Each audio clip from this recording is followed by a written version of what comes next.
Halo pemirsa GPR TV, dari Sabang sampai Merauke, dari Miangas hingga Pulau Rote. Bertemu lagi bersama saya Mona Azari Disak dalam Kominfo Newsroom. Halo pemirsa GPR TV, dari Sabang sampai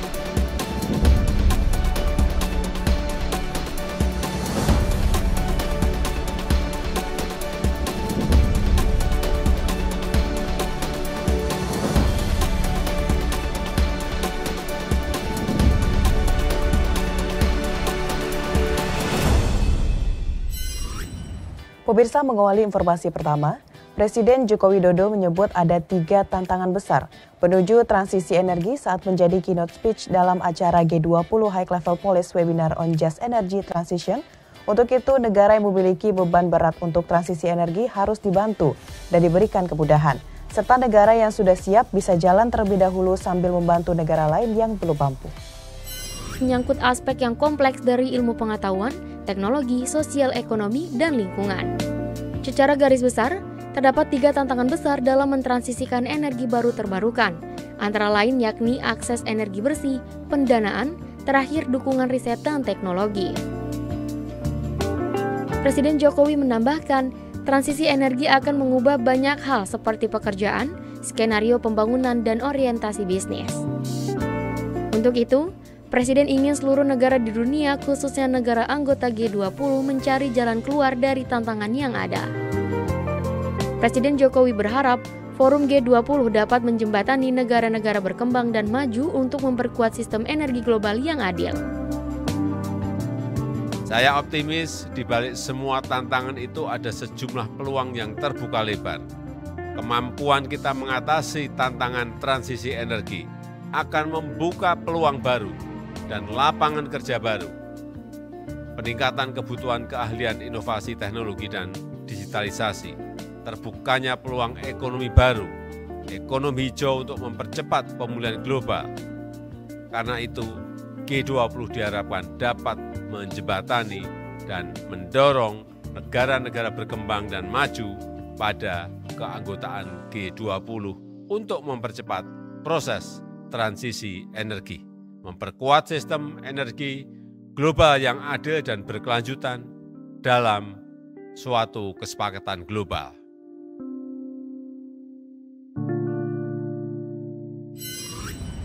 Presiden Joko Widodo menerima kunjungan kehormatan delegasi Republik Arab Mesir.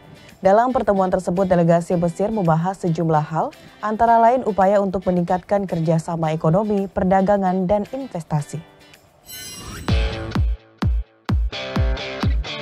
Presiden Joko Widodo menerima kunjungan kehormatan delegasi Republik Arab Mesir, yaitu Menteri Luar Negeri Mesir Sameh Shoukry di Istana Merdeka, Jakarta. Dalam pertemuan tersebut, delegasi Mesir menyampaikan undangan Presiden Mesir Abdel Fattah el-Sisi kepada Presiden Joko Widodo untuk menghadiri KTT Perubahan Iklim atau COP27.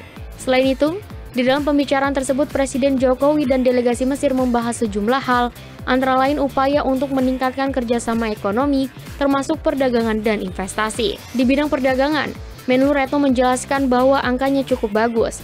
Bahkan di tengah pandemi pun pada tahun lalu misalnya, perdagangan kedua negara mengalami kenaikan 57,6% dan mencapai 1,8 miliar US dollar. Menlu Retno juga menyebutkan bahwa dalam sejumlah kesempatan, Menteri Luar Negeri Mesir menyampaikan apresiasinya terhadap kepemimpinan Indonesia, terutama di antara negara-negara berkembang. Dengan tren yang semakin naik ini, kita optimis bahwa ke depan kita akan terus dapat meningkatkan kerjasama perdagangan. Dan tadi Bapak Presiden juga menyampaikan pentingnya kedua belah pihak untuk terus bekerja bersama meningkatkan investasi di kedua negara.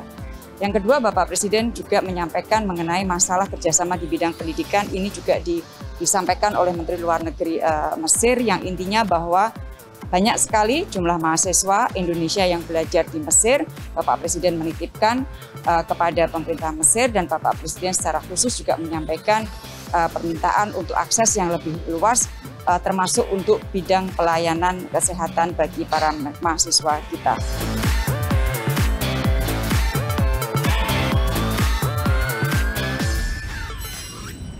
Pemirsa, dokter dan tenaga kesehatan Indonesia merupakan garda terdepan penanganan COVID-19. Untuk itu, dengan adanya momentum pengabdian dokter Indonesia, Wakil Presiden Republik Indonesia Ma'ruf Amin menyebut dapat menjadi pengingat kerja keras bangsa Indonesia, terutama tenaga kesehatan dalam melawan pandemi COVID-19.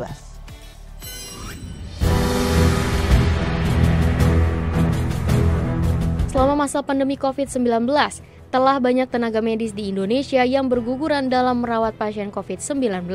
Tercatat ribuan masyarakat kehilangan nyawa sejak Maret 2020, termasuk diantaranya sebanyak 730 dokter yang meninggal dunia. Wakil Presiden Ma'ruf Amin dalam kata pidatonya pada peresmian Monumen Pengabdian Dokter Indonesia mengucapkan terima kasih kepada seluruh dokter, perawat, beserta keluarga. Wapres juga berharap monumen ini menjadi pengingat bagi kita semua bahwa Indonesia terus berupaya berjuang di masa pandemi yang memiliki banyak tantangan.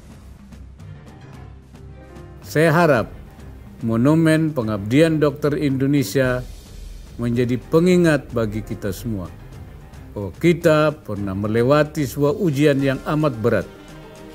Namun di tengah tekanan dan kesedihan, kita tidak menyerah. Kita terus bahu-membahu untuk menghadapi tantangan dan berusaha pulih sebagai bangsa yang lebih kuat. Saya juga berharap monumen ini akan membangkitkan spirit pengabdian dan perjuangan kita demi masyarakat, bangsa, dan negara Indonesia yang kita cintai. Semoga Allah Subhanahu wa Ta'ala memberikan inayahnya dan meridai setiap upaya yang kita lakukan.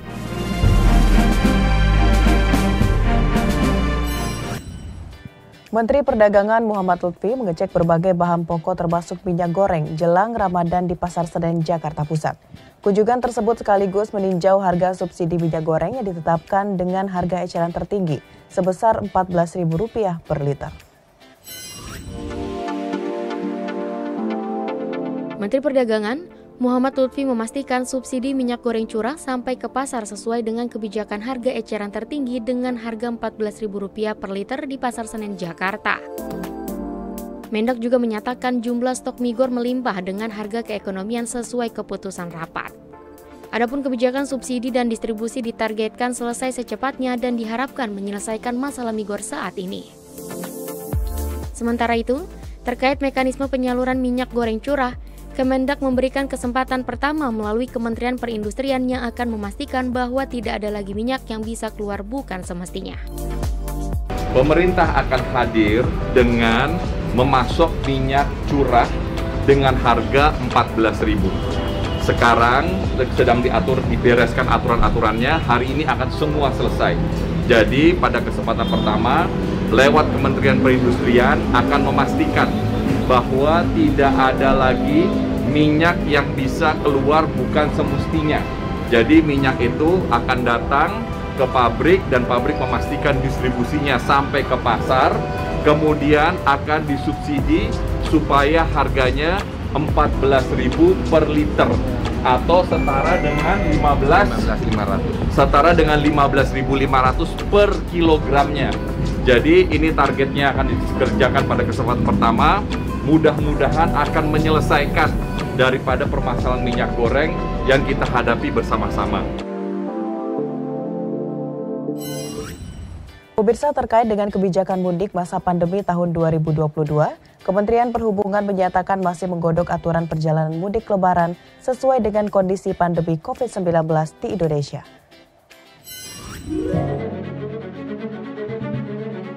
Pemerintah terus melakukan upaya dalam menangani kasus COVID-19 di Indonesia. Salah satunya adalah dengan memastikan bahwa penularan COVID-19 bisa dikendalikan dengan memaksimalkan cakupan vaksinasi lengkap secara menyeluruh di tingkatan kabupaten maupun kota. Terkait kegiatan mudik Lebaran pada tahun ini, Wiku Adhisa Smito dalam keterangan pers penanganan COVID-19 pada 17 Maret lalu mengungkapkan, pemerintah sedang mengkaji aturan dan akan mengumumkan kebijakan soal mudik Lebaran apabila Indonesia sudah konsisten dalam penurunan kasus harian COVID-19. Nyatanya hal tersebut pun didukung dengan Indonesia secara konsisten menunjukkan tren penurunan kasus aktif selama 2 pekan berturut-turut mencapai 52% dari puncak kasus. Namun, Wiku juga menghimbau penyesuaian kebijakan yang dilakukan pemerintah harus diiringi dengan peningkatan kesadaran masyarakat. Pemerintah sedang mengkaji hal tersebut dengan memastikan bahwa penularan COVID bisa dikendalikan dengan memastikan cakupan vaksinasi lengkap dan booster yang makin tinggi dan protokol kesehatan dijalankan dengan disiplin oleh masyarakat. Sedangkan kasus harian, bor rumah sakit, dan kematian harus ditekan dan bisa konsisten rendah. Ini modal kita bersama untuk menghadapi Lebaran yang aman COVID-19. Pemerintah akan mengumumkan update kebijakannya terkait hal ini apabila sudah siap. Pemirsa, setelah jeda pariwara, kami akan kembali dengan berbagai informasi lainnya. Tetaplah bersama Kopi Info Newsroom.